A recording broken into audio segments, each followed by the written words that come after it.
శతాబ్దపు సాంఘిక సంస్కరణ ఉద్యమాలు అన్నమాట.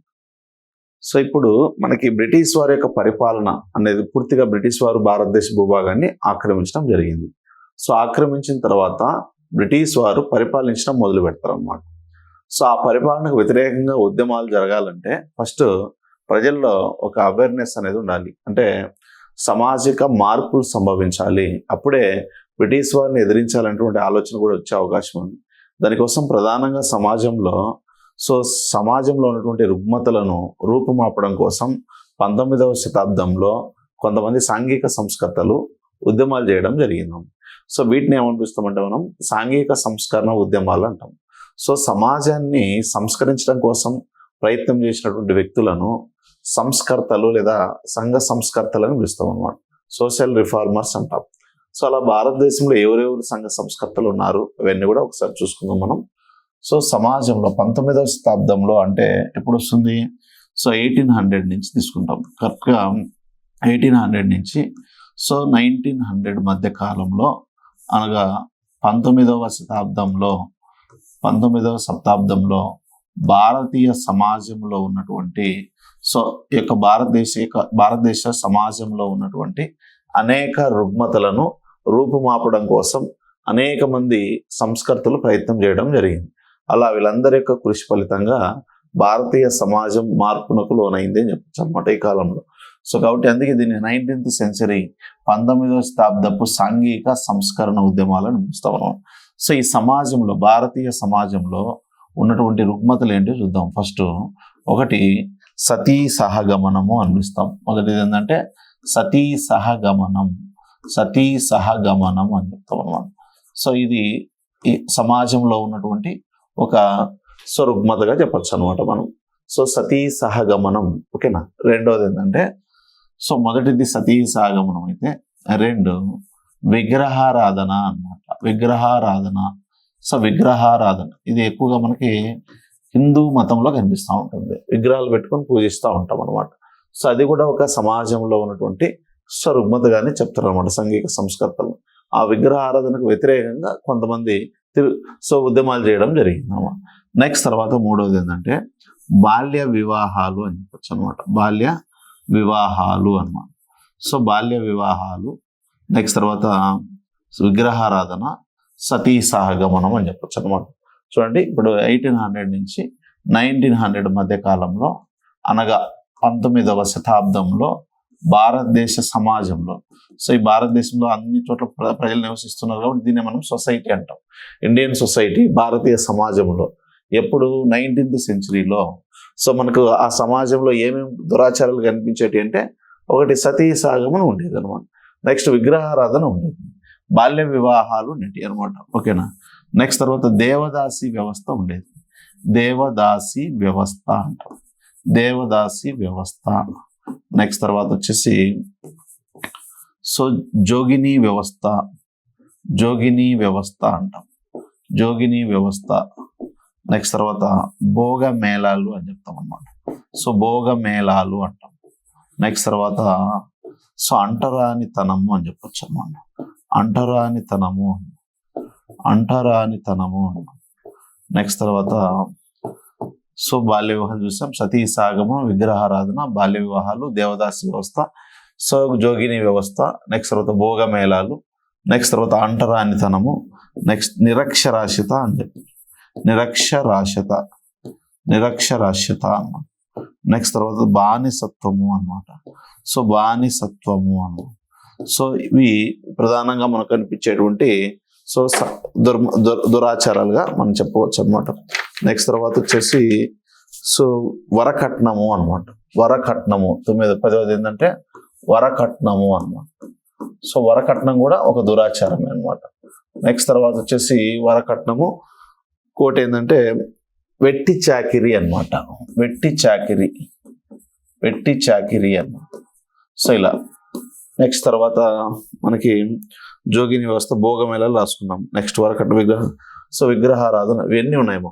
ఇవన్నీ కూడా ఏంటి అంటే భారతీయ సమాజంలో మనకు కనిపించేటువంటి దురాచారాలు అని చెప్పొచ్చు అనమాట. మెయిన్ ఈ ఏరియా నుంచి 100% మన క్వశ్చన్ వచ్చే అవకాశం ఉంది. ఎందుకంటే ఇక్కడ మనం ఈ టాపిక్ మనం ఎలా చదవాలంటే సో అసలు సామాజిక ఇవన్నీ కూడా దురాచారాలమ్మ. సమాజంలో ఉన్నటువంటి సో యొక్క వ్యక్తి యొక్క సమాజంలో ఉన్నటువంటి దురాచార రుగ్మతలు అని చెప్పొచ్చు అనమాట. వీటి మీద దండయాత్ర చేసినటువంటి సంస్కర్తలు ఎవరో అని తెలుసుకోవాలి. ఫస్ట్ ఫర్ ఎగ్జాంపుల్ సతీ సాగమనం ఉంది. సతీ సాగమనాన్ని పూర్తిగా సొసైటీ నుండి ఎలిమినేట్ చేసినటువంటి వ్యక్తి ఎవరు అంటే మనకు ఫస్ట్ గుర్తొచ్చేది ఎవరంటే రాజా రామ్మోహన్ రాయ్. అలా విగ్రహారాధనను వ్యతిరేకించింది ఎవరు? ఓకేనా. బాల్య వివాహాలను ఖండించిన వారు ఎవరు? ఓకేనా. సో బాల్య వివాహాలను ఖండిస్తూ కులాంతర వివాహాలను ప్రోత్సహించింది ఎవరు? నెక్స్ట్ తర్వాత కులాంతర వివాహాలను ప్రోత్సహించడమే కాకుండా వితంతువులు, భర్త చనిపోయినటువంటి సో భార్యలు మళ్ళీ తిరిగి పెళ్లి చేసుకోవడం అనమాట. వితంతువు తిరిగి సో పెళ్లి చేసుకోవడం అనమాట. సో కాబట్టి ఆ వితంతు పునర్వివాహాలను ప్రోత్సహించింది ఎవరు? సో బాల్య వివాహాలను ఖండించాలి, వితంతువుల మళ్ళీ తిరిగి పెళ్లి చేసుకోవడాన్ని ప్రోత్సహించాలి, కులాంతర వివాహాలను ప్రోత్సహించాలి. సో కాబట్టి అవన్నీ ఏంటంటే సమాజానికి సో మంచి చేసే కార్యక్రమాలు. బాల్య వివాహాలు అంటే చిన్న వయసులోనే సో పెళ్లి చేయడం అనమాట. దీనివల్ల సో స్త్రీలకు, పిల్లలకు సో స్త్రీలకి శారీరక సమస్యలు వచ్చే అవకాశం ఉంది, రకరకాల అనమాట. సో బాల్య వివాహాలు అనేటి దాన్ని సొసైటీ బాల్య వివాహాలు చేసుకోవడం అనేది అనే అంశాన్ని ఎక్కువగా ఇప్పుడు పాటిస్తున్నారో లేదో చూసుకోవాలి మనం. సో దాన్ని కోసం ఎవరు దానికి వ్యతిరేకంగా పోరాటం చేశారనేది ఇక్కడ మనం డిస్కస్ చేసుకోవాలి. నెక్స్ట్ దేవదాసి వ్యవస్థ అంటే ఏంది? ఓకేనా. సో జోగిని వ్యవస్థ అంటే ఏంది? భోగమేళాలు అంటే ఏంటివి? నెక్స్ట్ ఇంకొకటి దీనికి అనుబంధంగా వేశ్యా వృత్తి కూడా తీసుకోవచ్చు అనమాట. వేశ్యా వృత్తి, ప్రాస్టిట్యూషన్ అనమాట. సో ఇవన్నీ కూడా ఏంటి అంటే సో రుగ్మతలు సమాజంలో కనిపించే అంశాలు ఇవన్నీ కూడా. వీటన్నిటిలో మీకు ఇప్పుడున్నటువంటి సమాజంలో చూస్తే మనకు సతీ సాగమనం ఉందా అంటే లేదనే చెప్పుకోవచ్చు అనమాట. విగ్రహారాధన ఉందా అంటే ఉంది, అప్పుడు ఉంది, ఇప్పుడు ఉంది అనమాట. సో ఇంకా ఎక్కువైందని కూడా చెప్పచ్చు అనమాట. సో నెక్స్ట్ తర్వాత బాల్య వివాహాలు అంట. సో బాల్య వివాహాలు అనేటివి మనకు కొద్దిగా లిటరసీ రేట్ పెరగడం వల్ల కొద్దిగా తగ్గినప్పటికీ మనకు ఇప్పటికి కూడా పల్లెటూరులో కనిపిస్తూనే ఉంటుంది, బాల్య వివాహాలు జరుగుతూనే ఉంటాయి అక్కడక్కడ. సో నెక్స్ట్ తర్వాత దేవదాసి వ్యవస్థ, జోగిని వ్యవస్థ, భోగమేళాలు. సో ఇవన్నీ కూడా ఒకే కోవకు చెందినవి అనమాట. అసలు దేవదాసి వ్యవస్థ అంటే ఏంది? ఒక దేవాలయంలో దేవునికి సేవ చేయడం కోసం ఒక పెళ్లిగాని అమ్మాయిని పెట్టడం అనమాట. అది కూడా దిగువ కులాలకు సంబంధించిన వారినే పెట్టడం అనమాట. సో దాన్నే మనం దేవదాసి సిస్టమ్ అంటాం. ఇది ఏ ఉద్దేశంతో ఇది వెలుగులోకి వచ్చింది ఫస్ట్, అది ఏ విధంగా మారిపోయింది అనేటువంటి కోణంలో అటు చూస్తాం అనమాట. నెక్స్ట్ జోగిని వ్యవస్థ కూడా అలాంటిది, భోగమేళాలు కూడా అలాంటివి. అంటరానితనం, అన్టచబిలిటీస్. సో ఇది సమాజంలో ఏ మేరకు ఉంది ఈరోజు? సో అప్పట్లో ఎలా ఉండేది, ఇప్పట్లో ఎలా ఉంది? సో దానికోసం ప్రయత్నం చేసినటువంటి వ్యక్తులు ఎవరు? సో నిరక్షరాస్యతను సమాజం నుంచి ఎలిమినేట్ చేయాలంటే అక్షరాస్యతను పెంపొందించాలి. దానికోసం విద్యా సంస్థలను ఏర్పాటు చేయాలి. సో ఇక్కడ నిరక్షరాస్యత అంటే సో అక్షరాస్యతను పెంపొందించాలి కదా. దానికోసం ఒక సంస్కర్త కాదు, ఆల్మోస్ట్ నాకు తెలిసి అందరు సంస్కర్తలు చేసిన మొదటి పని అదే. సో ఏంటంటే విద్యా సంస్థలను ఏర్పాటు చేయడం, ఎడ్యుకేషన్ సెంటర్స్ని ఏర్పాటు చేయడం, స్కూల్స్ని ఏర్పాటు చేయడం, కాలేజీలను ఏర్పాటు చేయడం. ఓకేనా. సో విశ్వవిద్యాలయాలను ఏర్పాటు చేయడం. సో వాటి ద్వారా విద్యను పెంపొందించడం. దాంట్లో కూడా మరి స్థానిక భాషలో విద్యా బోధన, నెక్స్ట్ ఆంగ్ల భాషలో విద్యా బోధన, అలా పాశ్చాత్య భావాలు పెంపొందించడం. సో ఫైనల్గా కూడా అభివృద్ధి చెందడం అన్నమాట. సో నెక్స్ట్ తర్వాత బానిసత్వం. ఓకేనా. సో ఇక్కడ బానిసత్వం అంటే ఏంది? సో పని చేయించుకోవడం, కానీ పనికి తగ్గట్టుగా వేతనం ఇవ్వకపోవడం అనమాట. శ్రమ ఎక్కువగా ఉంటుంది. కేవలం అతను తినడానికి, ఉండడానికి మాత్రమే అతనికి చోటు కల్పించి అతని చేత శ్రమ దోపిడీకి గురి చేస్తారనమాట. అది సో ఆ విధంగా చేసేదాన్ని మనం బానిసత్వం అంటాం. కొన్ని ప్రాంతాల్లో సో వెట్టి చాకరీ అని కూడా పిలుస్తాం దాన్ని. ఓకేనా. సో ఆ బానిసత్వం మీద దండయాత్ర చేసింది ఎవరు? తిరుగుబాటు చేసింది ఎవరు? అదే వ్యతిరేకంగా పోరాటం చేసింది ఎవరు?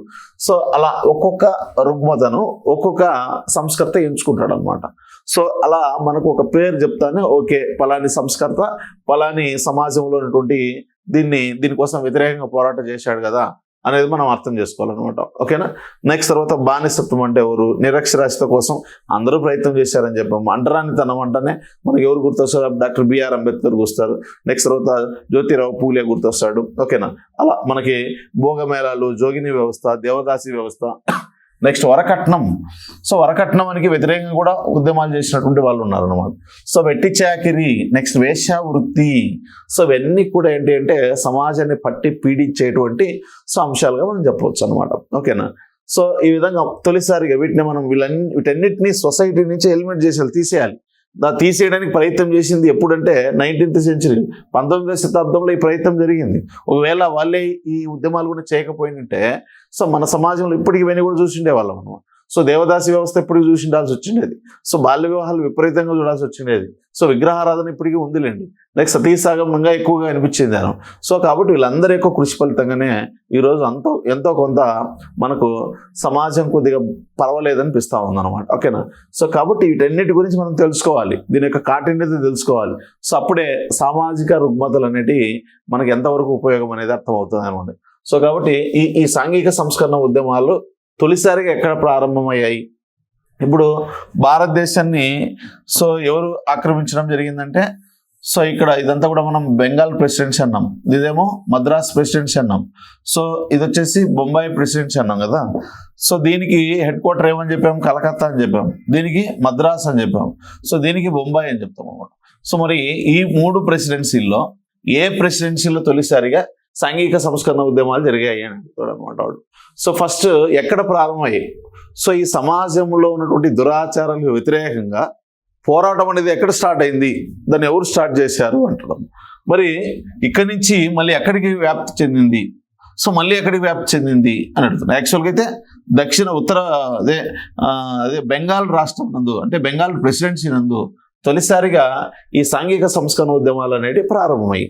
సో అలా ప్రారంభమైనటువంటి ఉద్యమాలు తర్వాత సో బొంబాయి ప్రెసిడెన్సీకి విస్తరించడం జరిగింది. సో మళ్ళీ బొంబాయి ప్రెసిడెన్సీ నుంచి దక్షిణ భారతదేశానికి అనగా మద్రాస్ ప్రెసిడెన్సీకి విస్తరించడం జరిగింది. సో ఆ విధంగా ఈ బెంగాల్ ప్రెసిడెన్సీ నుంచి బొంబాయి ప్రెసిడెన్సీ నుంచి సో మద్రాస్ ప్రెసిడెన్సీకి ఈ ఉద్యమాలను తీసుకెళ్ళింది ఎవరు, దాన్ని బాగా ప్రచారం చేయించింది ఎవరు అనే కోణంలో మనం ఇక్కడ చదువుతాం అనమాట. ఓకేనా. ఇప్పుడు ఎగ్జాంపుల్, ఈ యొక్క సమాజంలో ఉన్న ఈ రుగ్మతలను రూపుమాపడానికి కొంతమంది వ్యక్తులు ప్రయత్నం చేయడం జరిగింది. వాళ్ళనే సమాజాన్ని సంస్కరించారు కాబట్టి వాళ్ళని సమాజ సంస్కర్తలు అంటాం, సోషల్ రిఫార్మర్స్ అంటాం. సమాజాన్ని మార్పుకు గురి చేసినటువంటి వారు. ఇంతకుముందు సమాజంలో ఇవన్నీ ఉండేటివి మెజారిటీ. సో ఇవన్నీ ఇప్పుడు సమాజంలో ఇవి కొంతవరకు తగ్గాయి. దానికి కారణమైనటువంటి వారు కాబట్టి, సమాజాన్ని మార్పు చేసినటువంటి వారు కాబట్టి సమాజ సంస్కర్తలు లేదా సాంఘిక సంస్కర్తలు అని పిలుస్తాం అనమాట. సో ఆ సాంఘిక సంస్కర్తలు ఎవరు ఉన్నారనేది మనం ఒకసారి తీసుకుందాం. ఓకేనా. సో సామాజిక సంస్కర్తల్లో మనకు ప్రధానంగా కనిపించేటువంటి వ్యక్తి అంటే సో రాజా రామ్మోహన్ రాయ్ అనమాట. రాజా రామ్మోహన్ రాయ్ అనమాట. సో రామ్మోహన్ రాయ్ అన్నమాట. రాజా రామ్మోహన్ రాయ్ ఈయన భారతదేశంలో సాంఘిక సంస్కరణ ఉద్యమాలను ప్రారంభించినటువంటి వ్యక్తిగా ఇతన్ని చెప్పడం జరుగుతుంది అనమాట. ఓకేనా. సో భారతదేశంలో సాంఘిక సంస్కరణ ఉద్యమాలను సో ప్రారంభించినటువంటి వ్యక్తిగా మనం ఇతన్ని చెప్పవచ్చు అనమాట. సో ఇంకొక విషయం ఏంటంటే ఆల్బెరుని. ఓకేనా. సో దీనికి వెళ్లే ముందు ఫస్ట్ చూద్దాం ఈ సాంఘిక సంస్కరణ ఉద్యమాలు అనేటి. ఓకేనా. భారతదేశంలో అది 11వ శతాబ్దంలో ఓకేనా ఆల్బెరుని అనేటువంటి వ్యక్తి వస్తాడు అనమాట. ఆల్బెరుని అనమాట. ఈ ఆల్బెరుని అనేటువంటి వ్యక్తి 11వ శతాబ్దంలో భారతదేశాన్ని సందర్శిస్తాడు. ఆల్బెరుని భారతదేశాన్ని ఎప్పుడు సందర్శిస్తాడు? 11వ శతాబ్దంలో సందర్శించడం జరిగింది అన్నమాట. 11వ శతాబ్దంలో సందర్శించినటువంటి వ్యక్తి ఎవరంటే సో ఆల్బెరుని అన్నమాట. ఓకేనా. సో ఇతడు ఏమంటాడంటే భారతదేశంలో భారతీయులు ఓకేనా భారతదేశంలోని భారతీయులు బయటి ప్రపంచంతో సంబంధం లేకుండా సంబంధం అనేది లేకుండా ఓకేనా ఏకాంతవాసంలో జీవించేవారు అనేటువంటి స్టేట్మెంట్ ఇచ్చినటువంటి వ్యక్తి ఎవరంటే ఆల్బెరుని అంటారు. ఏం లేదు 11వ శతాబ్దంలో భారతదేశాన్ని సందర్శించినటువంటి ఆల్బెరుని ఏమని చెప్పాడంటే భారతీయ సమాజం గురించి చెప్పాడు అనమాట. సో భారతీయ సమాజం గురించి చెప్పాడు. సో ఏమని చెప్పాడంటే ఇతను భారతీయులు అనేటువంటి భారతదేశంలో ఉన్నటువంటి భారతీయులు సో బయటి ప్రపంచంతో సంబంధం లేకుండా ఇతర దేశాల్లో ఉన్నటువంటి ప్రజలతో కనెక్టివిటీ లేక సో సంబంధం లేకుండా ఏకాంత వాసాన్ని కలిగి ఉండేవారు అనేటువంటి చెప్పినటువంటి వ్యక్తి ఎవరంటే ఆల్బెరుని అని చెప్పొచ్చు అనమాట. ఓకేనా. సో ఆల్బెరుని అను. నెక్స్ట్ తర్వాత వాస్తవంగా సో భారతదేశంలో సాంఘిక సంస్కరణ ఉద్యమాలు ఎప్పుడు ప్రారంభమయ్యాయంటే 19వ శతాబ్దంలో ప్రారంభమయ్యాయని చెప్పొచ్చు అనమాట. 19వ శతాబ్దం 19వ శతాబ్దంలో ఓకేనా 19వ శతాబ్దంలో ప్రారంభమయ్యాయి అని చెప్పొచ్చు అనమాట. 19వ శతాబ్దంలో సాంఘిక సంస్కరణ ఉద్యమాలు ప్రారంభమయ్యాయని చెప్పొచ్చు అనమాట. కానీ 11వ శతాబ్దం నాటికే సమాజంలో అనేక దురాచారాలు ఉన్నాయని, సో సమాజంలో ఉన్నటువంటి భారతీయ ప్రజలు బయటి ప్రపంచంతో ఎటువంటి సంబంధాన్ని కలిగి ఉండేవారు కాదని, సో అలా బయటి ప్రపంచంతో సంబంధాన్ని కలిగి ఉండకుండా ఏకాంత వాసాన్ని కలిగి ఉండేవారని చెప్పేసి చెప్పినటువంటి విదేశీ యాత్రికుడు ఎవరంటే ఆల్బెరుని అని చెప్పొచ్చు. కానీ భారతదేశంలో అఫీషియల్గా సాంఘిక సంస్కరణ ఉద్యమాలు ఎప్పుడు ప్రారంభమయ్యాయంటే 19వ శతాబ్దంలో ప్రారంభమయ్యాయని చెప్పొచ్చు అనమాట. సో 19వ శతాబ్దంలో సాంఘిక సంస్కరణ ఉద్యమాలు ప్రారంభమయ్యాయని చెప్పొచ్చు. కానీ భారతదేశాన్ని ఆక్రమించినటువంటి బ్రిటిష్ వారి కాలంలోనే జరిగింది. సో ఇదొక ప్రెసిడెన్సీ, సో ఇదొక ప్రెసిడెన్సీ అని చెప్పొచ్చు అనమాట. సో దీన్నేమో బెంగాల్ ప్రెసిడెన్సీ అని చెప్పొచ్చు అనమాట. బెంగాల్ ప్రెసిడెన్సీ అని చెప్పొచ్చు అనమాట. సో ఇదేమో మెడ్రాస్ ప్రెసిడెన్సీ అని చెప్పొచ్చు అనమాట. మెడ్రాస్ ప్రెసిడెన్సీ అని చెప్పి. సో ఇది వచ్చేసి బాంబే ప్రెసిడెన్సీ అనమాట. ఓకేనా. సో బాంబే ప్రెసిడెన్సీ అని చెప్పొచ్చు అనమాట. సో ఈ 3 ప్రెసిడెన్సీల్లో తొలిసారిగా సాంఘిక సంస్కరణ ఉద్యమాలు ఎక్కడ జరిగాయి అంటే మనకు బెంగాల్ ప్రెసిడెన్సీలో ప్రారంభమయ్యాయి అని చెప్పొచ్చు అనమాట. సో బెంగాల్ ప్రెసిడెన్సీ అని. సో బెంగాల్ ప్రెసిడెన్సీలో తొలిసారిగా ఈ సాంఘిక సంస్కరణ ఉద్యమాలు ప్రారంభమయ్యాయి. తర్వాత ఈ ఉద్యమాలు ఎక్కడికి విస్తరించాయంటే సో బొంబాయి ప్రెసిడెన్సీకి విస్తరించాయి అని చెప్పొచ్చు అనమాట. సో నెక్స్ట్ తర్వాత ఈ ఉద్యమాలు అనేటి తర్వాత ఎక్కడికి విస్తరించాయంటే సో మద్రాస్ ప్రెసిడెన్సీకి విస్తరించాయి అనమాట. సో మద్రాస్ ప్రెసిడెన్సీకి విస్తరించాయి అని చెప్పొచ్చు అనమాట. అంటే ఈ కలకత్తా ప్రాంతంలో ప్రారంభమైనటువంటి ఉద్యమాలు తర్వాత ఈ వైపు డెవలప్ అయ్యాయి. సో ఇక్కడి నుంచి ఇక్కడికి ఈ ఉద్యమాలు స్ప్రెడ్ అయ్యాయి. సో ఇక్కడి నుంచి మళ్ళీ సో ఇక్కడికి మద్రాస్ ప్రెసిడెన్సీకి ఉద్యమాలు స్ప్రెడ్ కావడం జరిగింది అనమాట. ఓకేనా. సో ఈ విధంగా తొలిసారిగా ఈ బెంగాల్ ప్రెసిడెన్సీలో ఉద్యమాలను ప్రారంభించి భారత సాంఘిక సంస్కరణ ఉద్యమ పితామహుడుగాను, భారతీయ సాంఘిక సంస్కరణ ఉద్యమాలకు వేగుచుక్క లాంటి వాడు ఎవరంటే మనకు రాజా రామ్మోహన్ రాయ్ అని చెప్పొచ్చు అనమాట. ఓకేనా. సో రాజా రామ్మోహన్ రాయ్ సో భారతదేశ సాంఘిక సంస్కరణ ఉద్యమ పితామహుడు అంటాము. భారతదేశంలో సాంఘిక సంస్కరణ ఉద్యమాలకు పితలాంటి వాడు లేదా పునరుజ్జీవనోద్యమ పితామహుడు అని చెప్పు. సో పునరుజ్జీవనోద్యమ పితామహుడు ఎవరంటే మనకు రాజా రామ్మోహన్ రాయ్. అంతేకాకుండా సాంఘిక సంస్కరణ ఉద్యమాలకు ఒక వేగుచుక్క లాంటి వాడు ఎవరంటే రాజా రామ్మోహన్ రాయ్ అనే విషయం మనం గుర్తుపెట్టుకోవాలి. ఈ రాజా రామ్మోహన్ రాయ్ ఒక సంస్థను ఏర్పాటు చేయడం జరిగింది సమాజంలో ఉన్నటువంటి దురాచారాలను వ్యతిరేకించడం కోసం. దాన్ని మనం బ్రహ్మ సమాజం అంటాం. ఈ బ్రహ్మ సమాజంలో ఇతను మరణించిన తర్వాత ఇతని యొక్క ఫాలోవర్గా మనకు దేవేంద్రనాథ్ ఠాగూర్ జాయిన్ అవుతాడు బ్రహ్మ సమాజంలో. సో దేవేంద్రనాథ్ ఠాగూర్తో పాటు అతని శిష్యుడు ఒకడు జాయిన్ అవుతాడు. ఆయన ఎవరంటే కేశవ చంద్రసేన్ అంటాం. ఈ కేశవ చంద్రసేన్ సో ఈ ప్రాంతం నుంచి ఉద్యమాలను ప్రారంభిస్తూ ఈయన ఏం చేస్తాడంటే ఇక్కడి నుంచి ఈ ప్రాంతానికి పర్యటనకు వస్తాడనమాట. ఈ ప్రాంతంలో ఉన్నటువంటి అనేక మంది సమాజంలో ఉన్నటువంటి సాంఘిక సంస్కర్తలు ఇతని యొక్క బోధనలకు అట్రాక్ట్ అయ్యి ఇక్కడ కూడా వాళ్ళ సమాజంలో ఉన్న దురాచారాలను రూపొందడం కోసం కొన్ని సంస్థలను ఏర్పాటు చేయడం జరిగింది. అలా మనకి ఇక్కడి నుంచి ఇక్కడికి సాంఘిక సంస్కరణ ఉద్యమాలు స్ప్రెడ్ అయ్యాయని చెప్పొచ్చు అనమాట. మళ్ళీ ఇక్కడి నుంచి ఇదే కేశవ చంద్రసేన్ దక్షిణ భారతదేశానికి వచ్చి ఈ దక్షిణ భారతదేశంలో సో మద్రాస్ ప్రెసిడెన్సీ నందు తన బోధనల ద్వారా సో ఆ ఉద్యమాలను మళ్ళీ సో దక్షిణ భారతదేశం నుంచి సాంఘిక సంస్కరణ ఉద్యమాలను దక్షిణ భారతదేశానికి పరిచయం చేసింది ఎవరు? అతని యొక్క బోధనలకు ప్రేరేపితులై ఇక్కడ సాంఘిక సంస్కరణ ఉద్యమాలను ప్రారంభించింది ఎవరు అని అడుగుతున్నాం. సో కాబట్టి భారతదేశంలో తొలిసారిగా సాంఘిక సంస్కరణ ఉద్యమాలు ఏ ఏరియాలో ప్రారంభమై బెంగాల్ ప్రెసిడెన్సీలో ప్రారంభమయ్యాయి, తర్వాత బొంబాయి ప్రెసిడెన్సీలో జరిగాయి, తర్వాత సో దక్షిణ భారతదేశంలో అది కూడా మనకు మద్రాస్ ప్రెసిడెన్సీలో జరిగాయని చెప్పొచ్చు అనమాట. సో కాబట్టి సామాజిక మార్పు అనేది ఎక్కడ స్టార్ట్ అయిందని చెప్పొచ్చు? బెంగాల్ ప్రెసిడెన్సీలో ప్రారంభమైందని చెప్పొచ్చు అనమాట. సో కాబట్టి ఇక్కడ 19వ శతాబ్దంలో ఉద్యమాలు జరుగుతున్నాయి. అది కూడా తొలిసారిగా బెంగాల్ ప్రెసిడెన్సీలో ప్రారంభమయ్యాయి, తర్వాత బొంబాయి ప్రెసిడెన్సీకి స్ప్రెడ్ అయ్యాయి, తర్వాత మద్రాస్ ప్రెసిడెన్సీకి స్ప్రెడ్ అయ్యాయి అని చెప్పొచ్చు అనమాట. మరి భారతదేశంలో బెంగాల్ ప్రెసిడెన్సీ నందు తొలిసారిగా సాంఘిక సంస్కరణ ఉద్యమాలను ప్రారంభించినటువంటి వ్యక్తి ఎవరంటే రాజా రామ్మోహన్ రాయ్ అనమాట. ఎవరు? సో రాజా రామ్మోహన్ రాయ్ అనమాట. ఈ రాజా రామ్మోహన్ రాయ్ అనేటువంటి వ్యక్తి తొలిసారిగా సాంఘిక సంస్కరణ ఉద్యమాలను ప్రారంభించడం జరిగింది అన్నమాట. సో ఇలా ఇక్కడ ప్రారంభించినటువంటి సాంఘిక సంస్కరణ ఉద్యమాలను తర్వాత అతని ఫాలోవర్స్ అతని యొక్క సిద్ధాంతాలని బాగా ప్రచారం చేయడం జరిగింది. అలా ప్రచారం చేసినటువంటి వారిలో ప్రముఖుడు ఎవరంటే కేశవ చంద్రసేన్ అని చెప్పొచ్చు అనమాట. సో నెక్స్ట్ తర్వాత కేశవ చంద్రసేన్ యొక్క ఫాలోవర్స్ గా మనకు కందుకూరి వీరేశలింగం, సో రఘుపతి వెంకటరత్నమ నాయుడు, దేశిరాజు పెద్దబాపయ్య ఇలాంటి వారందరూ కూడా సో ఈ యొక్క బ్రహ్మ సమాజ సిద్ధాంతాలను ఆంధ్రదేశంలో కూడా వ్యాప్తి చేయడం జరిగింది. సో ఆ విధంగా ఆంధ్రదేశంలో కూడా సాంఘిక సంస్కరణ ఉద్యమాలను ప్రారంభించింది ఎవరంటే కందుకూరి వీరేశలింగం అని చెప్పొచ్చు అనమాట. భారతదేశంలో సాంఘిక సంస్కరణ ఉద్యమాలను ప్రారంభించి సో ఈ యొక్క సాంఘిక సంస్కరణ ఉద్యమాలకు వేగుచుక్కలాగైన వాడు ఎవరంటే రాజా రామ్మోహన్ రాయ్. సాంఘిక సంస్కరణోద్యమ పితామహుడు ఎవరంటే రాజా రామ్మోహన్ రాయ్. పునరుజ్జీవనోద్యమ పితామహుడు ఎవరంటే రాజా రామ్మోహన్ రాయ్. మరి ఆంధ్రదేశంలో సాంఘిక సంస్కరణోద్యమాలను ప్రారంభించిన వ్యక్తి ఎవరంటే కందుకూరి వీరేశలింగం అని చెప్పొచ్చు. సో ఆ కందుకూరి వీరేశలింగం కంటే కూడా కొంతమంది ముందు సో ఉద్యమాలను అదే ఈ సమాజంలో కొన్ని మార్పులకు ప్రయత్నం చేశారు. వాళ్ళని మనం ఆ కాలాన్ని సాంఘిక సంస్కరణ ఉద్యమాలు జరిగినటువంటి కాలాన్ని కందుకూరి వీరేశలింగానికి ముందు కాలమని, కందుకూరి వీరేశలింగం కాలమని, కందుకూరి వీరేశలింగం అనంతర యుగం అని చెప్పేసి 3 యుగాలు ఊహించుకొని మనం చదువుతాం. ఓకేనా? అది పూర్తిగా మనకి ఏపీ హిస్టరీలో మనం చూడడం జరుగుతుంది అనమాట. సో ఇక్కడ మెయిన్ ఇది మనకు ఇంట్రడక్షన్ కింద తీసుకుంటాం అనమాట.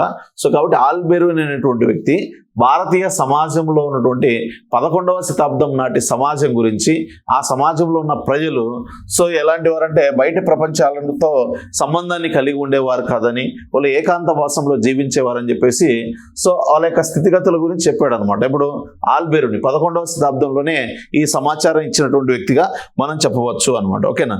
నెక్స్ట్ తర్వాత వచ్చేసి ఇప్పుడు ఈ ఎక్కడ స్టార్ట్ అయిందని చెప్పాము, ఎక్కడికి స్ప్రెడ్ అయింది, తర్వాత ఏ ప్రాంతానికి వచ్చింది, భారతదేశంలో యుద్ధమాలను స్టార్ట్ చేసింది ఎవరు, ఆంధ్రదేశంలో యుద్ధమాలను ప్రారంభించింది ఎవరు, అసలు ఏ కాలంలో ఇది జరిగాయి, ఓకేనా, అసలు దేన్ని సమాజం నుంచి ఎలిమినేట్ చేయడం కోసం యుద్ధమాలు జరిగాయి అంటే సో ఇవన్నీ కూడా.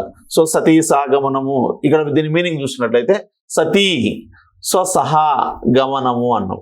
సో ఇక్కడ సతీ సాగమనం ఎలా గుర్తుపెట్టుకుంటారంటే సతీ అంటే భార్య అని గుర్తుపెట్టుకోండి. ఓకేనా? సో పతి అంటే భర్త అని గుర్తుపెట్టుకోండి. ఓకేనా? సో పతి అంటే భర్త చనిపోతే, ఇక్కడ భర్త చనిపోతే ఈ భార్యను ఏం చేస్తారంటే చిత్తిమంటల్లో వేసి చంపేస్తారనమాట. ఓకేనా? సో ఇక్కడ ఇది అదే స్త్రీ యొక్క సమ్మతి మేరకే జరుగుతుంది అనమాట. ఓకేనా? మీకు ఆల్మోస్ట్ ఇలాంటి సిచ్యువేషన్ మనకు మొఘల్ సామ్రాజ్యంలో కూడా కనిపిస్తుంది. మొఘల్ సామ్రాజ్యంలో గొప్పవాడైనటువంటి అక్బర్ ఏమన్నాడు, అక్బరు సతీ సాగమనాన్ని, బలవంతపు సతీ సాగమనాన్ని వ్యతిరేకించాడు కానీ సో స్వచ్ఛంద సతీ సాగమనం, ఇప్పుడు ఎవరైతే భర్త చనిపోయాడో సో ఆ భర్త యొక్క భార్య ఎవరైతే ఉందో ఆమె యొక్క సమ్మతి మేరకు జరిగితే దాన్ని వ్యతిరేకించలేదు. సో ఎప్పుడైతే స్త్రీలకు ఇష్టం లేకుండా ఇలాంటి కార్యక్రమాలు చేశారో అలాంటి వాటిని ఖండించినటువంటి వ్యక్తిగా మనం అక్బర్ని చెప్పవచ్చు అనమాట. మొఘల్స్ కాలంలో కూడా సతీ సాగమనం ఉందని అర్థమవుతుంది మనకి. సో కాబట్టి సతీ అంటే ఏంది, సో పేరు నీట్గా చదవండి. ఇక్కడ సతీ సహా గమనం, సో గమనం చెందడం అంటే పైకి వెళ్ళిపోవడం. ఎవరితో సహా అంటే పతితో సహా, ఎవరు సతీ. సో దీన్ని మనం సతీ సాగమనం అనిపిస్తాం. ఇది ఒక దురాచారము అనమాట. నెక్స్ట్ విగ్రహాలు పెట్టుకొని పూజించడం అనమాట. సో విగ్రహాలు పెట్టుకొని పూజించడం అనమాట. ఓకేనా? సో విగ్రహారాధన అనేది కూడా ఒక మూర్ఖత్వమైనటువంటి చర్యగా కొంతమంది సాంఘిక సంస్కరణ ఉద్యమకారులు చెప్పడం జరిగింది అను. సో కాబట్టి విగ్రహాల రూపంలో దేవుడు ఉంటారనేది మూర్ఖత్వంగా చెప్పడం జరిగింది కొంతమంది. ఓకేనా? నేను చెప్పింది కదా, అది సాంఘిక సంస్కరణ ఉద్యమాలు చెప్పింది అనమాట. సో నెక్స్ట్ తర్వాత బాల్య వివాహాలు, చైల్డ్ మ్యారేజ్, 10 ఏళ్ళకు 5 ఏళ్ళకు 10 ఏళ్ళకు లేదా సో 10-12 ఏళ్ళ లోపలే జరిగేటువంటి వివాహాలను ఏమనిపిస్తామంటే చైల్డ్ మ్యారేజెస్ అని చెప్తాం అనమాట. సో బాల్య వివాహాలు ఇవి మనకు పల్లెటూరులో కనిపిస్తూనే ఉంటాయి. నెక్స్ట్ తర్వాత దేవదాసి వ్యవస్థ, దీని గురించి ఒక సో యాక్చువల్గా దేవదాసి వ్యవస్థ పుట్టింది ఎక్కడంటే దక్షిణ భారతదేశంలోనే పుడుతుంది ఇది యాక్చువల్గా. సో ఇది యాక్చువల్గా సమాజం, దేవదాసి సిస్టమ్ అంటే ఏం లేదు, దక్షిణ భారతదేశంలో ఎక్కువగా తమిళనాడులో ఈ వ్యవస్థ అనేది వెలుగులోకి రావడం జరిగింది అనమాట. సో తమిళనాడులోనే ఈ దేవదాసి సిస్టమ్ అనేది వెలుగులోకి వస్తుంది అనమాట. అసలు దేవదాసి అంటే ఇప్పుడు ఎగ్జాంపుల్ ఒక దేవాలయం ఉంటుంది. ఓకేనా? సో ఈ దేవాలయం ఉంది, ఈ దేవాలయంలో దేవుడు ఉంటాడు అనమాట. ఓకేనా? సో దేవాలయానికి దేవుడు ఉంటాడు.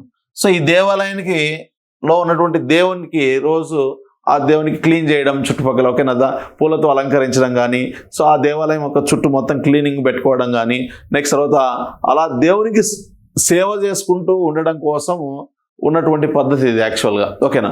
అది కూడా ఒక స్త్రీనే, ఒక అమ్మాయినే, పెళ్లి కానీ ఒక యుక్త వయసులో ఉన్నటువంటి ఒక కన్యను తీసుకొచ్చి ఇక్కడ ఆ దేవాలయానికి అంకితం చేసి పడేస్తారు అనమాట, ఓకేనా. అది కూడా ఎవరు? సో మీకు బ్రాహ్మణ, క్షత్రియ, వైశ్య, శూద్ర అనేటువంటి వారిలో లాస్ట్ శూద్రవర్ణం, దీన్ని శూద్రవర్ణంలో కూడా పూర్తిగా లాస్ట్ స్టేజ్లో ఉన్నటువంటి అస్పృశ్యులు అనమాట, ఓకేనా.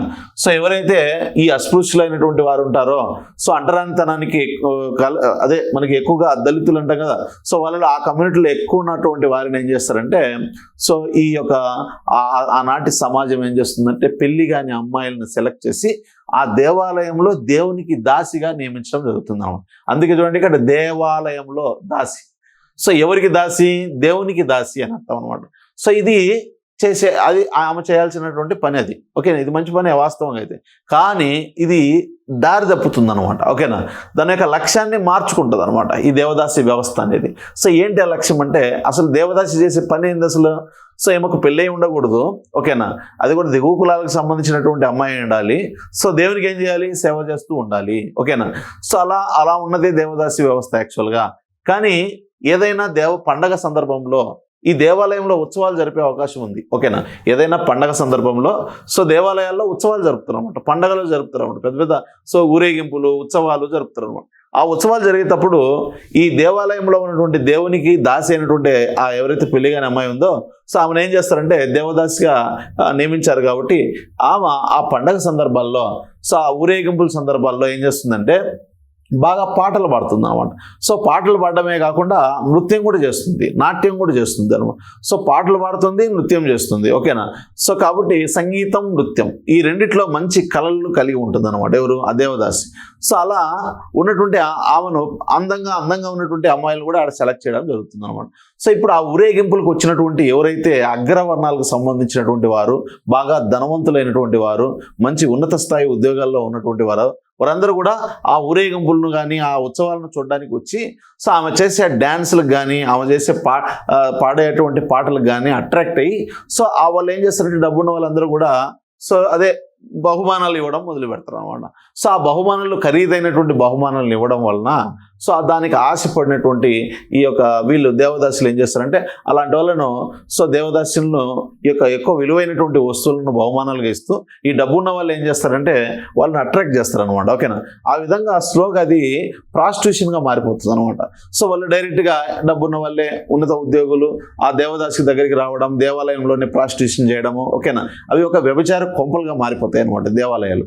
సో అలాంటి దరిద్రమైనటువంటి వ్యవస్థ అనేది తయారవుతుంది అనమాట, ఓకేనా. సో తొలిదశగా ఈ దేవదాసి వ్యవస్థ వచ్చింది ఉద్దేశం వేరు, ఓకేనా. సో మళ్ళీ అది ఏ విధంగా మారిపోయిందంటే సో అది పూర్తిగా సమాజాన్ని కలుషితం చేసేటువంటి స్థైర్యంగా మారిపోయింది అనమాట. సో అత్యంత దారుణమైనటువంటి వ్యవస్థగా ఉండేదన్నమాట. ఇప్పుడు ఎగ్జాంపుల్ ఒక డబ్బు ఉన్నటువంటి వ్యక్తి మంచి బహుమానం ఇచ్చి ఆమెను లొంగ తీసుకొని, ఓకేనా, సో ఆమెతో ఓకేనా అదే లైంగిక కార్యకలాపాలు జరిపి సో ఆమెను ప్రెగ్నెంట్ చేస్తాడు అనమాట, ఓకేనా. సో ప్రెగ్నెంట్ చేసి ఆటోమేటిక్గా పెళ్లి కాలేదు కదా ఈమెకు. సో పెళ్లి కాలేదు కాబట్టి ఈమెకు పిల్లలు పుట్టే అవకాశం ఉందిగా, ఓకేనా. మరి ఈ పిల్లలకి తండ్రి ఎవరు? సో పిల్లలకు తండ్రి ఉండరు, ఓకేనా. సో ఈ పిల్లలు మళ్ళీ రెండు రకాలు, ఒకరు స్త్రీలు పుట్టచ్చు, పురుషులు పుట్టచ్చు, ఓకేనా. మగ పిల్లలు పుట్టచ్చు, ఆడపిల్లలు పుట్టచ్చు. ఒక దేవదాసికి పెళ్లి కాకుండానే అమ్మ ప్రెగ్నెంట్ అవుతుంది. సో కాబట్టి ఆ ప్రెగ్నెంట్ అయినప్పుడు ఆమెకు కూడా పిల్లలు పుట్టే అవకాశం ఉంది. ఆ పిల్లలు మళ్ళీ స్త్రీలు ఉండొచ్చు, పురుషులు ఉండొచ్చు, అమ్మాయిలు ఉండొచ్చు, అబ్బాయిలు ఉండొచ్చు. ఎవరైతే అమ్మాయిలు ఉంటారో ఈ అమ్మాయిలు మళ్ళీ ఏమవుతారు? మళ్ళీ వాళ్ళు దేవదాసులుగానే నియమించబడతారు.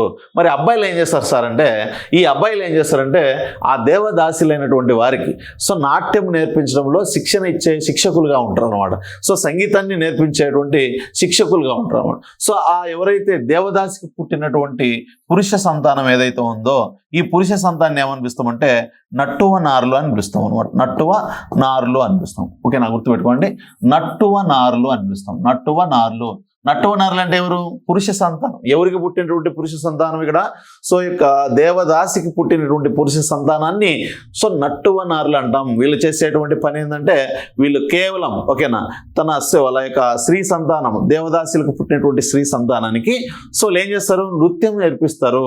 ఒక ట్రైనర్గా ఉంటాడు అనమాట. ఓకేనా, నృత్యం నేర్పించడమే కాకుండా సంగీతం, ఓకేనా, సంగీతం మీద అవును ట్రైనింగ్ ఇవ్వడం జరుగుతుంది వాళ్ళకి. సో ఆ విధంగా వృత్తిని కలిగినటువంటి వారిని మనము దేవదాసులకు పుట్టినటువంటి పురుష సంతానాన్ని నటవనారులని పిలుస్తాం. దేవదాసులకు పుట్టినటువంటి స్త్రీ సంతానాన్ని వాళ్ళను మళ్ళీ ఏ విధంగా మార్చేస్తారు, దేవదాసులుగానే పరిగణించడం జరుగుతుంది అనమాట. ఇలాంటి దురాచారం అనేది మనకు సమాజంలో అప్పట్లో కనిపించేది. సో ఇప్పట్లో మనకు తెలిసి మన చుట్టుపక్కల అయితే పెద్దగా లేకపోయినప్పటికీ సో ఇక్కడ రిమోట్ ఏరియాల్లో మనకి తమిళనాడులో కానీ ఇలాంటి చోట ఉన్నాయని చెప్తారు. అది ఎంతవరకు మనం అయితే పెద్దగా చూడట్లేదు. ఓకేనా, సో కాబట్టి ఈ వ్యవస్థ అయితే నాకు తెలిసి 90% ఎలిమినేట్ అయిపోయినట్టే సొసైటీ నుంచి. సో ఏదో 10% లేదా 5% ఉండి ఉండొచ్చు. ఓకేనా, అది మనం గమనించాలి. నెక్స్ట్ సేమ్ ఇలాంటిదే జోగిని వ్యవస్థ కానీ భోగమేళాలు కానీ ఇవన్నీ కూడా ఏంటి అంటే సో వృత్తి వ్యవస్థ ఇదే ప్రాస్టిట్యూషన్ సంబంధించిన అంశాలు. ఈ మూడు కూడా ఒకే కోవకి చెందినని చెప్పొచ్చు. ఓకేనా, నెక్స్ట్ తర్వాత అంటరానితనము అంటాం. సో ఇక్కడ అంటరానితనం అంటే సో అగ్రవర్ణాల వారు దిగువ వర్ణాల వారిని ఓకేనా సామాజికంగా తక్కువ చూపు చూడడం అనమాట. సో దీన్ని అంటరానితనం అంటాం. సో ఈ అంటరానితనం తొలగించుకోవాలంటే ఖచ్చితంగా విద్య అనేది చాలా ఇంపార్టెంట్ అనమాట. నెక్స్ట్ తర్వాత నిరక్షరాస్యత అనం. సో నిరక్షరాస్యత అంటే ఏంటంటే చదువుకోకపోవడం. సో ఇప్పటికీ 2023లో మనం 24లో ఉన్నప్పటికీ ఇంకా చదువుకొని కుటుంబాలు ఉన్నాయన్నమాట సమాజంలో. ఓకేనా, సో కాబట్టి గ్రామాల్లో మనం ఎంతసేపు పట్టణాల్లో ఉండి బాగా చదువుకున్నారని అనుకుంటే పొరపాటు. కానీ సో గ్రామాల్లో ఇప్పటికి కూడా మూర్ఖులు ఉన్నారు, ఇంకా చదువుకున్న వాళ్ళు ఉన్నారు. సో కాబట్టి నిరక్షరాస్యులను అక్షరాస్యులుగా మార్చాలి. సో ఎప్పుడైతే అక్షరాస్యత పెంపొందించబడుతుందో అప్పుడే సామాజిక సంస్కరణ సాధ్యమవుతుందని సాంఘిక సంస్కర్తలే నిర్ణయించారు. ఓకేనా, సో వాళ్ళు అభిప్రాయపడ్డారని చెప్పొచ్చు. సో నెక్స్ట్ తర్వాత బానిసత్వం అంటే ఏం లేదు. సో ఎక్కువ పని చేయించుకోవడము, వాళ్ళకి శాలరీ ఇవ్వకుండా ఉండడము, ఎక్కువ పని చేయించుకోవాలి, శాలరీలు ఇవ్వకూడదు, వాళ్ళకి భోజనం పెడతారు అంతే. సో వాళ్ళకి భోజనం పెట్టి వాళ్ళు ఉండడానికి ఒక ఆశ్రయం ఇచ్చి సో వాళ్ళ చేత పనులు చేయించుకుంటూ ఉంటారు అనమాట. సో దీన్నే ఒక్కొక్క చోట ఒక విధంగా పిలుస్తారు. ఒక చోట బగల అని పిలుస్తాం, ఒక చోట వెట్టి అని పిలుస్తాం, ఒక చోట అలా డిఫరెంట్ పేర్లతో పిలవడం జరుగుతుంది అన్నమాట. సో బానిసత్వము అనేది గుర్తుపెట్టుకోండి. నెక్స్ట్ తర్వాత వరకట్నం తెలుసు కదా. వరకట్నం ఇక్కడ ఇవి మీరు కన్ఫ్యూజ్ అవుతా అంటారు. ఒకటి ఏంటంటే వరకట్నం అంటే ఏంది, సో వరకట్నం అంటే ఏంది, కన్యాశుల్కం అంటే ఏంది అనమాట. కన్యాశుల్కం ఈ రెండింటికి మీనింగ్ తెలుసుకోవాలి ఫస్ట్ మనం. సో వరకట్నం అంటే వరుడికి ఇచ్చేటువంటి కట్నం అనమాట. సో ఇప్పుడు అమ్మాయి ఉంది, అమ్మాయి ఓకేనా, సో అబ్బాయి ఉన్నాడు ఓకేనా, సో అమ్మాయిని పెళ్లి చేసుకునేటప్పుడు అమ్మాయి ఏం చేస్తుందంటే అబ్బాయిని కొనుగోలు చేస్తుంది అనమాట. సో అబ్బాయికి ఇచ్చేటువంటి దాన్ని వరుడికి ఇచ్చేటువంటి కట్నాన్ని వరకట్నం అన్నాం. ఇది భారతదేశ చరిత్రలో వరకట్నాన్ని తీసుకోవడం అనేది ప్రారంభించిన మొదటి చక్రవర్తి ఎవరంటే చంద్రగుప్త మౌర్యుడు అన్నాం. చంద్రగుప్త మౌర్యుడు ఓకేనా. సో ఈయనే కదా మనకి మొట్టమొదటి ఇప్పుడు చంద్రగుప్త మౌర్యుడు అంటున్నా ఆయన పేరంటే ఫస్ట్ బింబిసారుడు అనమాట.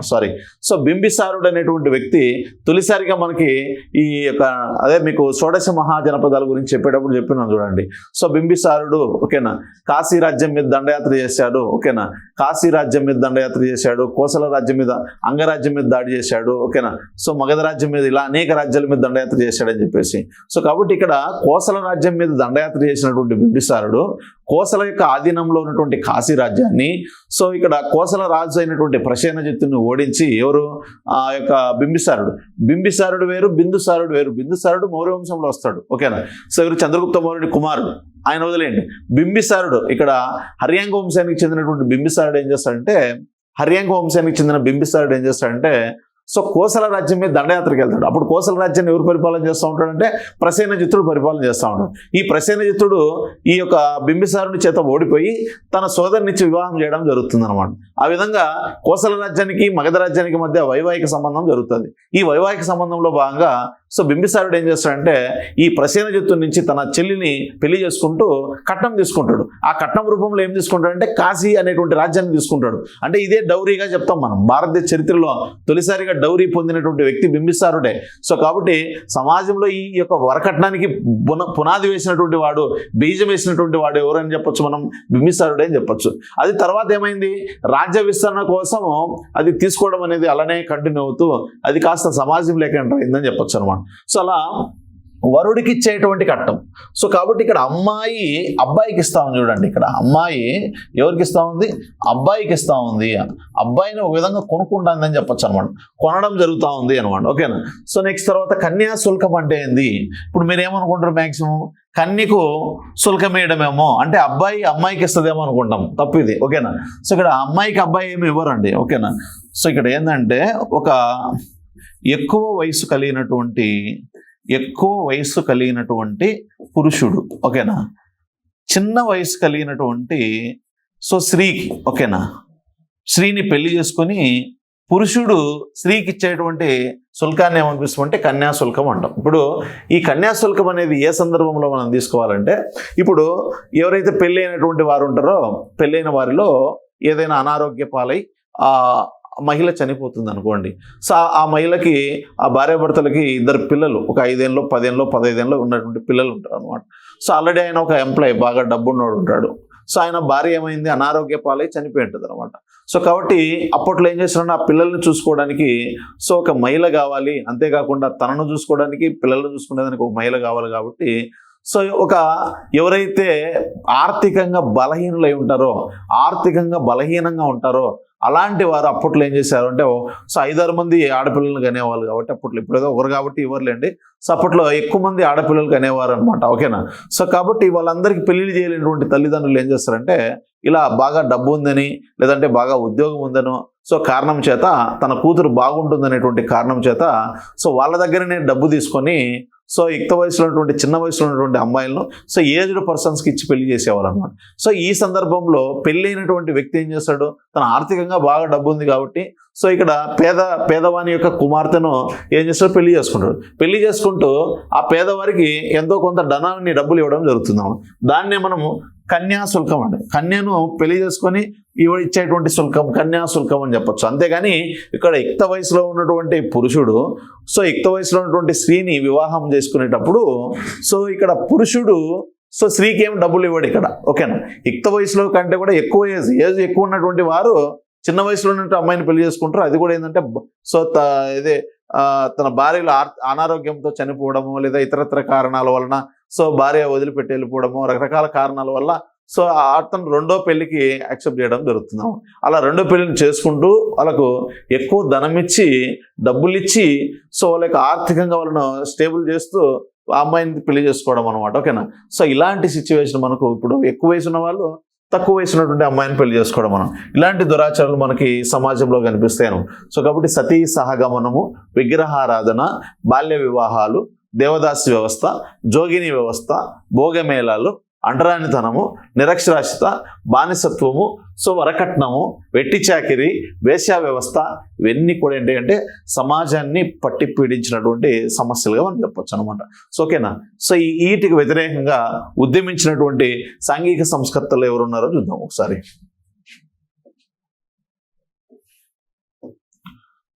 ఫస్ట్ ఎవరంటే సాంఘిక సంస్కర్తలు.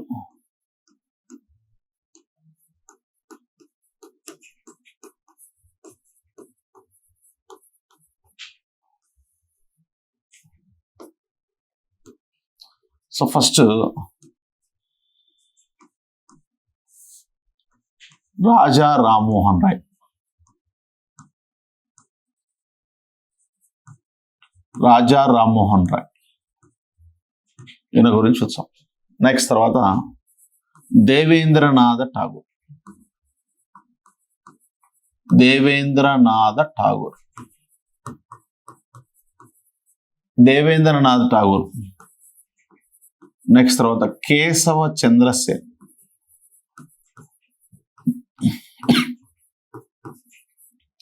కేశవ చంద్రసేన్ అన్నమాట. కేశవ చంద్రసేన్. నెక్స్ట్ తర్వాత వచ్చేసి Atmaram Pandurang. Atmaram Pandurang. Atmaram Pandurang. Next R G Bhandarkar. R G Bhandarkar. Next తర్వాత నారాయణ గణేష చంద్రవార్కర్. నారాయణ గణేష చంద్రవార్కర్, సార్జీ భండార్కర్, నారాయణ గణేశ చంద్రవార్కర్. నెక్స్ట్ తర్వాత పండిత రమాబాయి సరస్వతి, పండిత Ramabai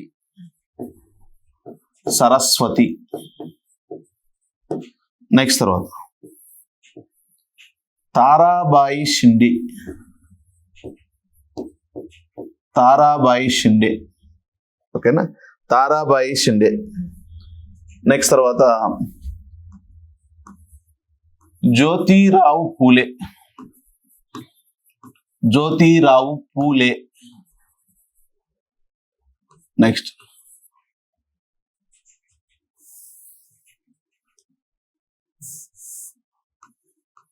next Savitribai Phule, Savitribai Phule.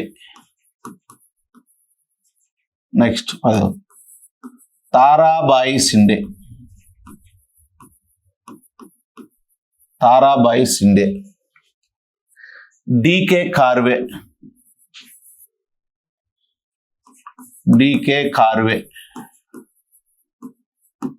Next M G Ranade, M G Ranade అంటే Mahadeva Govinda Ranade, Mahadeva Govinda Ranade. Next Ramakrishna Paramahamsa, Ramakrishna Paramahamsa. Next Swami Vivekananda, Vivekananda, Swami Vivekananda. Next 16 Ishwarchandra Vidyasagar, Ishwarchandra Vidyasagar. Next తర్వాత వచ్చేసి doctor Annie Besant, Annie Besant. Next doctor B R Ambedkar, doctor B R Ambedkar, Ambedkar. Next తర్వాత బకిం చంద్ర చటర్జీ, బకిం చంద్ర చటర్జీ. నెక్స్ట్ తర్వాత సుబ్బరాయలు చెట్టియార్, సుబ్బరాయలు చెట్టియార్, సుబ్బరాయలు చెట్టియార్. ఈవి రామస్వామి నాయకర్, ఈవి రామస్వామి నాయకర్. నెక్స్ట్ 22 మాదిరి భాగ్యారెడ్డి వర్మ, మాదిరి భాగ్యారెడ్డి వర్మ. 23 మాదిరి భాగ్యారెడ్డి వర్మ. సర్ సయ్యద్ అహ్మద్ ఖాన్ అనమాట, సర్ సయ్యద్ అహ్మద్ ఖాన్, సర్ సయ్యద్ అహ్మద్ ఖాన్ అనమాట, అహ్మద్ ఖాన్. వీళ్ళందరూ కూడా main Indian history point of వ్యూలో మనం చదవాల్సినటువంటి వ్యక్తులు అనమాట. ఓకేనా, సోషల్ రిఫార్మర్స్ అంటాం వీళ్ళని. వీళ్ళే కాకుండా మళ్ళీ ఏపీ హిస్టరీలో భాగంగా వాళ్ళు ఒక 25 to 30 మెంబర్స్ ఉంటారు. అంటే ఆల్మోస్ట్ మనకు ఒక 50 to 60 మెంబర్స్ ఉంటారు సోషల్ రిఫార్మర్స్. అది ఏపీ హిస్టరీ, ఇండియన్ హిస్టరీ రెండు కలిపితే. ఇప్పుడు మనం టోటల్ గ్రూప్ 2 చదివేటప్పుడు 50 to 60 మెంబర్స్ రిఫార్మర్స్ గురించి చదివితే మినిమం 4 to 5 ఒక 5 బిట్లు ఈజీగా వచ్చే అవకాశం ఉంది. సో ఒక 5 బిట్స్ ఈజీగా వచ్చే అవకాశం ఉందండి. ఎందుకంటే వీళ్ళు ఏర్పాటు చేసినటువంటి సంస్థలు ఏమి ఉన్నాయి, వీళ్ళు దేనికి వ్యతిరేకంగా ఉద్యమిస్తున్నారు, వాళ్ళు ఏం పత్రికలు ప్రచురించారు, వాళ్ళు ఎటువంటి ఆర్గనైజేషన్ తరపున పోరాటం చేస్తున్నారు, సో వీళ్ళు ఎటువంటి స్కూల్స్ను కానీ కాలేజీని కానీ ఏర్పాటు చేశారా, ఓకేనా, వాళ్ళ యొక్క బిరుదులేండి, టైటిల్స్. ఈ 5 కోణాల్లో మీరు చదివితే ఖచ్చితంగా క్వశ్చన్ కన్ఫర్మ్ అనమాట. అది ఇండియన్ హిస్టరీలో అయినా హెల్ప్ కావచ్చు, లేదా ఏపీ హిస్టరీలో అయినా హెల్ప్ కావచ్చు. ఇప్పుడు మనం ఏపీ హిస్టరీ చెప్పేటప్పుడు సో మనకు ఒక 25 to 30 మెంబర్స్ ఉంటారు. ఓకేనా, సో ఆ 30 మెంబర్స్ మనకి ఇక్కడ అవసరం లేదు, ముఖ్యమైనటువంటి వాళ్ళని చూస్తాం అనమాట. సో కాబట్టి రాజా రామ్మోహన్ రావు, వీళ్ళందరికీ మూలమైనటువంటి వ్యక్తి ఎవరు? రాజా రామ్మోహన్. అది ఏపీ హిస్టరీలోకి వస్తే సో కందుకూరి వీరేశలింగం అని చెప్పచ్చు. సో భారతదేశంలో సాంఘిక సంస్కరణ ఉద్యమాలకు వేగు చుక్క వంటి వాడు. ఓకేనా, సాంఘిక సంస్కరణ ఉద్యమాలకు పితామహుడు లాంటి వాడు. వీళ్ళందరినీ ఏం చేయాలి మనము? మీకు చెప్పినటువంటి ప్రెసిడెన్సీ ఉంది కదా, సో వీళ్ళందరినీ మీరు చదివేటప్పుడు ఏం చేయాలి, ఒక్కొక్క పర్సనాలిటీ గురించి చదివితే దీని మీద నీకు అర్థం కాదు. ఓకేనా, మెయిన్ ఏంటంటే వీళ్ళు అసలు ఏ ప్రెసిడెన్సీకి చెందినవారో మనము విడగొట్టుకోవాలన్నమాట దీన్ని మొత్తం. సో ఇదంతా కూడా ఒక ప్రెసిడెన్సీ అని చెప్పానా, ఇదంతా ఒక ప్రెసిడెన్సీ అని చెప్పామా, ఇదంతా ఒక ప్రెసిడెన్సీ అని చెప్పాను కదా. సో దీనికి హెడ్ క్వార్టర్ ఏదంటే కలకత్తా, దీనికి హెడ్ క్వార్టర్ ఏదంటే మద్రాస్, దీనికి హెడ్ క్వార్టర్ ఏదంటే బొంబాయి బొంబాయి, కోల్కతా. ఓకేనా, కోల్కతా. నెక్స్ట్ తర్వాత వచ్చేసి మద్రాస్. సో ఈ 3 ప్రాంతాల్లో ఈ నేను చెప్పినటువంటి 23 to 25 మెంబర్స్ని అసలు ఎవడెవడు ఏ ప్రెసిడెన్సీకి చెందినవారు, అది బై బర్త్ వాళ్ళు ఏ ప్రాంతానికి చెందినవారు తెలుసుకోవాలి. ఇప్పుడు ఎగ్జాంపుల్ రాజా రామ్మోహన్ రాయ్ ఉన్నాడు, ఈ 3 ప్రెసిడెన్సీలో ఏ ప్రెసిడెన్సీకి చెందినవారు అంటే సో ఈ ఏరియాకి చెందినవారు అనమాట. ఇప్పుడు ఎగ్జాంపుల్ బ్యాక్ వస్తే సో ఈయనకు ప్రస్తావన తీసుకున్నప్పుడు మనకు బెంగాల్ వస్తాడు, ఈయన బెంగాలే. ఓకేనా, నెక్స్ట్ తర్వాత వచ్చేసి యాక్చువల్గా వీళ్ళందరూ కూడా ఎవరంటే మహారాష్ట్ర అదే బొంబాయి ప్రెసిడెన్సీకి చెందినవారు. సో ఈయన కూడా బొంబాయి, సో ఏమో బొంబాయి. ఓకేనా, సో నెక్స్ట్ వీళ్ళందరూ కూడా ఎవరంటే Bombay presidency. So Ramakrishna Paramahamsa Bengal presidency, so Vivekananda Bengal presidency.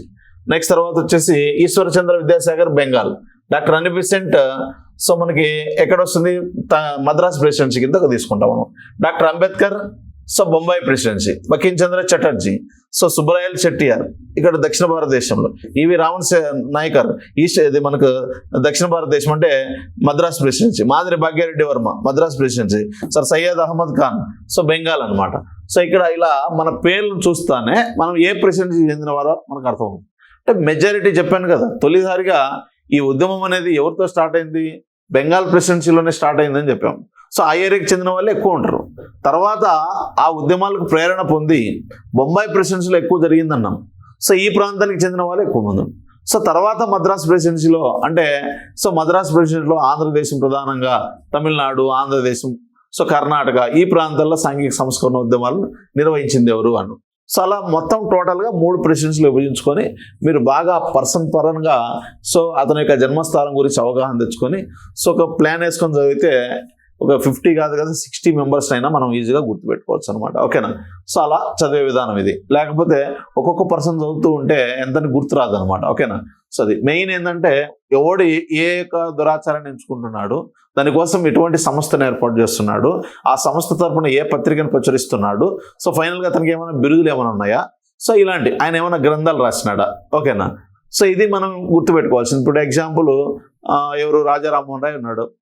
Raja Rammohan Roy by birth ఈ 3 ప్రెసిడెన్సీలో ఏ ప్రెసిడెన్సీ చెందినవాడు, బొంబాయా, మద్రాసా లేకపోతే బెంగాలా, అది ఫస్ట్ మనం గుర్తుపెట్టుకోవాలి. నెక్స్ట్ తర్వాత అతను సమాజంలో ఉన్నటువంటి దురాచారాలు చాలా ఉన్నాయని చెప్పాను, ఒక 12-13 దురాచారాలు చెప్పాను. ఆ దురాచారాలు దేనికి వ్యతిరేకంగా పోరాటం చేసినాడేనా, అది రెండో పాయింట్. సో ఫస్ట్ అతను ఏ ప్రెసిడెన్సీకి చెందినవాడు. ఓకేనా, తర్వాత ఆయన ఏ దురాచారాన్ని ఎంచుకొని దానికి వ్యతిరేకంగా పోరాటం చేశాడు 2. నెక్స్ట్ తర్వాత ఆ దురాచారాన్ని ఎలిమినేట్ చేయడం కోసం సమాజం నుంచి ఆయన ఏదైనా సంస్థలను ఏర్పాటు చేశాడా. ఎగ్జాంపుల్ బ్రహ్మ సమాజం తీసుకోవచ్చు. ఆ బ్రహ్మ సమాజం తరఫున అతడు సమాజం దురాచారాన్ని వ్యతిరేకిస్తాడు. ఓకేనా, సో దానికోసం ప్రజల్లో అవేర్నెస్ కల్పిస్తాడు. దానికోసం ఆ సంస్థకు కొన్ని పత్రికలను ప్రచురిస్తాడు. సో అలా పత్రికల ద్వారా సమాచారాన్ని ప్రజలకు తీసుకెళ్తాడు. కొన్ని గ్రంథాలు రాస్తాడు. గ్రంథాల ద్వారా ప్రజల్ని చైతన్యవంతులు చేస్తాడు. ఈ కాలక్రమంలో అతనికి బిరుదులు కూడా ఆపాదించబడతాయి. ఆ బిరుదులు ఏమేమి ఉన్నాయి, ఫైనల్గా అతని మరణం ఎక్కడ సంభవించింది, ఇవి మనకు కీ పాయింట్స్ అన్నమాట. సో మెయిన్ దీన్ని చదివే విధానం ఏంటంటే ఓకేనా, ఫస్ట్ వాళ్ళు ఏ ప్రాంతానికి చెందినవారు. ఓకేనా, వాళ్ళు ఏ ప్రాంతానికి చెందినవారు, ఫస్ట్ ప్రాంతం. ఓకేనా, ఏ ప్రాంతానికి చెందినవారు. నెక్స్ట్ వాళ్ళు సమాజంలో ఎత్తుకున్నటువంటి దురాచారం ఏది, ఏ దురాచారాన్ని లేదా ఏ రుగ్మతను వ్యతిరేకంగా పోరాటం చేశారు. నెక్స్ట్ తర్వాత వాళ్ళు ఏర్పాటు చేసినటువంటి సంస్థలు ఏమేమి ఉన్నాయి, సంస్థలు. ఓకేనా, నెక్స్ట్ తర్వాత ఆ సంస్థల తరపున ప్రచురించినటువంటి పత్రికలు ఏమైనా ఉన్నాయా, న్యూస్ పేపర్స్ ఏమున్నాయి. ఒకవేళ ప్రచురించిన పత్రికలు ఏమైనా ఉంటే అది దినపత్రిక, లేకపోతే సాయంకాలం పత్రిక, లేకపోతే 15 రోజులు వారానికి ఒకసారి వచ్చేటువంటి పత్రికనా, లేకపోతే 15 రోజులకు ఒకసారి వస్తుందా, లేదా నెలసరి ఓకేనా, సో నెలవారీ పత్రికనా ఓకేనా, లేకపోతే దినసరి పత్రికనా, రోజు వచ్చేటువంటి పత్రికనా, ప్రతిరోజు దినసరి అని పిలుస్తాం, లేదంటే వారానికి ఒకసారి వచ్చే పత్రికనా, లేదా 15 రోజులకు ఒకసారి వచ్చే పత్రిక, లేదా నెల రోజులకు ఒకసారి వచ్చే పత్రిక. సో ఇలా మనం ఒక ఐడియా ఉండాలి పత్రికల మీద. నెక్స్ట్ తర్వాత వాళ్ళు ఏర్పాటు చేసినటువంటి సంస్థలు చూసుకోవాలి, పత్రికలు చూసుకోవాలి, వాళ్ళు ఏమైనా గ్రంథాలు రచించారా ఓకేనా, సో ఏమైనా సమావేశాలు నిర్వహించారా, సమావేశాలు ఆ సంస్థల తరపున, సో మీటింగ్స్. నెక్స్ట్ తర్వాత ఫైనల్గా వీళ్ళ యొక్క బిరుదులు ఏమున్నాయి ఓకేనా, సో బిరుదులు ఇవి ఈ కోణంలో ప్రతి వ్యక్తిని మనం చదవాలన్నమాట ఓకేనా. ప్రతి వ్యక్తి ఇప్పుడు ఎగ్జాంపుల్ రాజా రామ్మోహన్ రాయ్ ఉన్నాడు, రాజా రామ్మోహన్ రాయ్ ఏ ప్రాంతానికి చెందినవాడు, ఈ 3 ప్రెసిడెన్సీల్లో ఏ ప్రాంతానికి చెందినవాడు చెక్ చేసుకోవాలి ఫస్ట్. సో ఆ ప్రాంతానికి చెందినవాడు, ఆయన ఎప్పుడు జన్మించాడు, ఏ ప్రాంతానికి ఏ జిల్లాకు చెందినవాడు, ఏ ప్రాంతానికి చెందినవాడు, తల్లి ఎవరు తండ్రి ఎవరు, సో ఇవన్నీ మనకు కామన్. మెయిన్ ఏంటంటే వాళ్ళు ఏ ఏరియా అయింది. సో దురాచారం ఏది, ప్రధానంగా సతీ సహగమనం ఓకేనా, సతీ సహగమనం దీన్ని ఆయన ఖండించాడు అనమాట. నెక్స్ట్ సంస్థ ఏది, బ్రహ్మ సమాజం ఓకేనా, బ్రహ్మ సమాజం. ఆ బ్రహ్మ సమాజం తరపున ప్రచురించబడినటువంటి సో పత్రికలు ఏది, ఎగ్జాంపుల్ ఒకటి సంవాద కౌముది, సంవాద కౌముది. నెక్స్ట్ తర్వాత గ్రంథాలు అన్నాం, గ్రంథాల్లో ఆయన రచించినటువంటి యేసుక్రీస్తు అదే క్రీస్తు సో యొక్క సూక్తులు అనేటువంటి పేరుతో గ్రంథం, ప్రిసెప్ట్స్ ఆఫ్ జీసస్ అనేటువంటి గ్రంథం ఓకేనా. సో ఇలా మనకి the guide to peace and happiness అనేటువంటి గ్రంథాన్ని రచిస్తాడు ఆ గ్రంథం. సో సమావేశాలు అనేక ప్రాంతాల్లో పర్యటించడం చేశాడు. సో ప్రజలను చైతన్యవంతులు చేయడం కోసం మీటింగ్లు పెట్టుకుంటారు ఓకేనా. సో ఫైనల్గా ఆయన బిరుదులు ఏంటి ఓకేనా, సో సాంఘిక సంస్కరణోద్యమ పిత అని పిలుస్తాము ఓకేనా, సో వేగు చుక్క లాంటి వాడని. సో కాబట్టి ఈ విధంగా అనేక రకాల బిరుదులు కూడా ఉంటాయి ఆయనకి ఓకేనా. అలా ఒక వ్యక్తిని తీసుకున్నప్పుడు ఇన్ని విధాలుగా మనం గుర్తుపెట్టుకోవాలన్నమాట. అంతే మిగతా చెత్త అంతా మనకు అవసరం లేదనమాట. ఇది సో దీనికి సంబంధించి అర్థమవుతుంది.